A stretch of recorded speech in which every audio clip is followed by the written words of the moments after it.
Hello students, last lecture में हमने dimensions start किए थे। अब तक हमने क्या किया, मोमेंटम तक का डायरेक्शन देख लिए थे।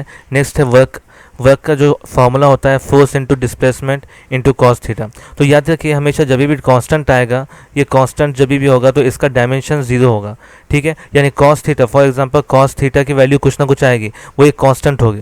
जब वो कांस्टेंट होगी तो क्या हो जाएगा, उसका डायमेंशन कुछ भी नहीं रहेगा, एक न्यूमेरिकल वैल्यू आएगी। तो न्यूमेरिकल वैल्यू का कोई डायमेंशन नहीं होता है, तो इसलिए कॉस थीटा का डायमेंशन कुछ नहीं होगा। फोर्स का डायमेंशन होगा M L T, M1 L1 और टी में -2 होगा उसका। ठीक है, उसके साथ साथ डिस्प्लेसमेंट का L होगा। इस तरह से जब हम इसको सॉल्व करेंगे तो यहाँ से L जो L है, एक एक L क्या करेंगे, यहाँ पे मिक्स हो जाएंगे, यानी L यहाँ पर भी 1 है और यहाँ पर भी 1 है, तो दोनों मिलकर क्या हो जाएंगे, 2 हो जाएंगे, यानी ML² T-2।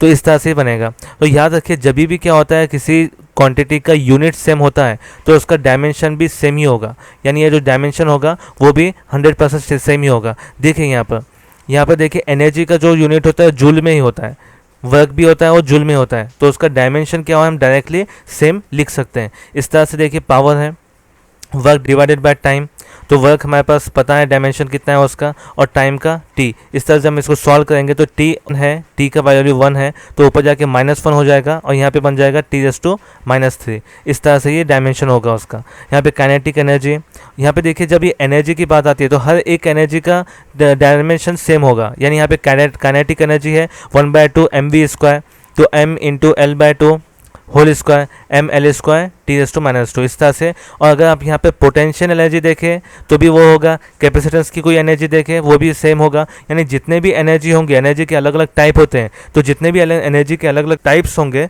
तो उसका डायमेंशन जो है वो सेम होगा। तो आपको जैसे ही कोई एनर्जी के बारे में पता चलेगा, ठीक है, काइनेटिक एनर्जी, पोटेंशियल एनर्जी, तो आप डायरेक्टली इसको डायमेंशन लिख सकते हैं। नेक्स्ट है इम्पल्स। इम्पल्स में क्या हो जाएगा, F into change in time, तो इस तरह से क्या हो जाएगा, टाइम के हिसाब से ML/T और into T as it is आ जाएगा। यानी फोर्स का डायमेंशन ये होगा और टाइम का एज इट इज़ टी होगा। इस तरह से इसका बन जाएगा ML/T⁻⁻1। इस तरह से देखिए एंगुलर वेलोसिटी ओमेगा, जिसका होगा V/R, velocity by radius is equal L/T/L। ठीक है, इस तरह से आप क्या करना पड़ेगा, एंगुलर एक्सेलरेशन। तो ये क्या करेंगे, आप क्या करेंगे, ये सब है ना, क्या करेंगे 1 by 1 लिख लेंगे। और अगर इसमें कुछ भी प्रॉब्लम होता है, ठीक है, यहाँ पे आपको है ना साइन भी बता दिया गया है, उसका फॉर्मूला भी बता दिया गया है, और जितना हो सके आपको वहाँ पे इजी बताया गया है। नेक्स्ट है टॉर्क। टॉर्क जो होता है force into displacement into sine theta. Sine theta का जो होगा वो 0 होगा डायमेंशन, और यहाँ पे फोर्स का और डी का यहाँ पे इस तरह से चेंज होगा। जो डिस्टेंस होगा वो लेंथ में होगा और फोर्स का हमारे को पता है डायमेंशन। इस तरह से हम क्या करेंगे, हर एक को सिंप्लीफाई करते हुए लिखेंगे। इस तरह से मैं हर एक क्वांटिटी का जितना हो सके उतना आपको सिंप्लीफाई करके देने की कोशिश कर रहा हूँ।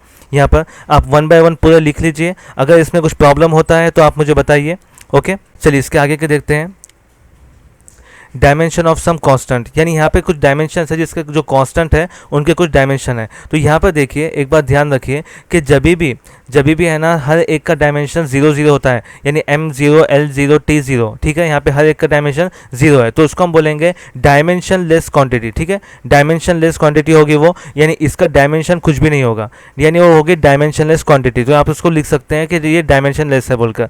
ठीक है, उस तरह से universal gravitational constant F = G(m1m2)/r², इस तरह से होता है। हमने हर एक को क्या किया यहाँ पे सिंप्लीफाई करके लिखा है। और ये जो कुछ कांस्टेंट्स है, कांस्टेंट के मैंने यहाँ पर निकाल कर लिखा हूँ यहाँ पर। ये अगर आप को इसमें कुछ प्रॉब्लम है तो आप क्या कीजिए, देखिए एक अच्छे से स्टडी कीजिए, उसको समझने की कोशिश कीजिए। अगर आपको समझ में नहीं आता है तो आप मुझे बताइए, मैं आपको बता दूंगा कि उसका कांस्टेंट का डायमेंशन किस तरह से आया है। और जितना हो सके यहाँ पे हर एक का फॉर्मूला भी लिखा हुआ है और वहाँ पे आपका कांस्टेंट डायमेंशंस भी लिखा हुआ है। यानी Q का डायमेंशन क्या होता है, जैसे कि यहाँ पर Q है तो चार्ज का डायमेंशन क्या होता है, ML² T⁻²।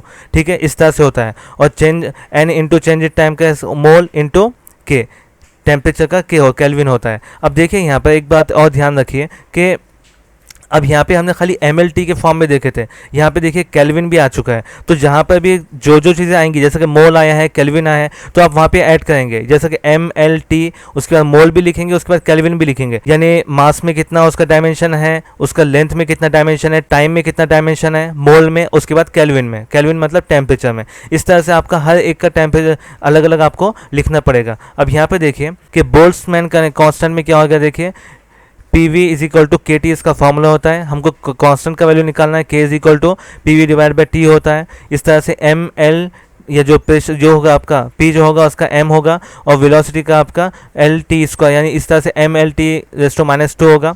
और यहाँ पे आप देखिए केल्विन अब तक के नहीं हमने यूज़ नहीं किए थे, अब यहाँ पे हमने केल्विन यूज़ किया है। यहाँ पे भी देखिए जो भी आपके कांस्टेंट आएंगे तब हम क्या करेंगे, इसके एम एल टी के आगे उसको ऐड करते रहेंगे। तो आप क्या करेंगे, इसको ये पूरा अच्छे से लिख लीजिए, अगर इसमें कुछ प्रॉब्लम है तो बोलिए। इसके आगे का जो पॉइंट है वो हम नेक्स्ट लेक्चर में स्टार्ट करते हैं। ये पूरे लिख लीजिए जितने भी पॉइंट्स हैं, और लिखने के बाद क्या कीजिए, आप मुझे नोट्स बताइए आपके, और अगर कुछ प्रॉब्लम है तो वो भी आप क्या कीजिए, मैसेज कीजिए। अगर कुछ प्रॉब्लम है तो नेक्स्ट लेक्चर में उसको कवर कर देंगे, उसके बाद आगे के पॉइंट देखेंगे। ठीक है, यहाँ पे जितना हो सके मैं उसको सिंपल करके आपको लिखने की कोशिश कर रहा हूँ। चलो इस लेक्चर को यहाँ पे वाइंड अप करते हैं। Thank you.